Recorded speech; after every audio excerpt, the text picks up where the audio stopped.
Hello guys! Nandito na naman si Dutch Filipina. Dali ka guys, gumawa ako na maruyang kamote. Guys, ito siya. Ang kamote gagamitin ko is half kilo.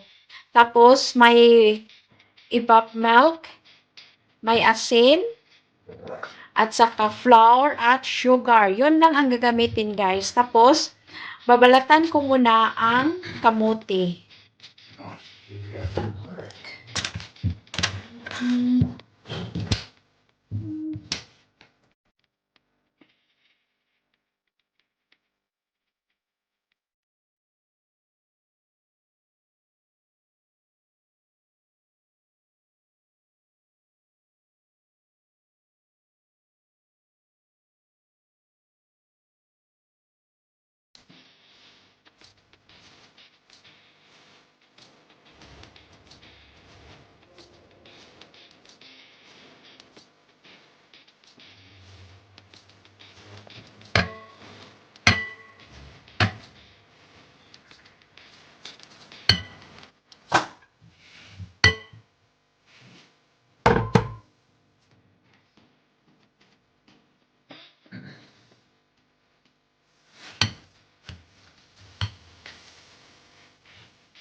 Mama, don't forget.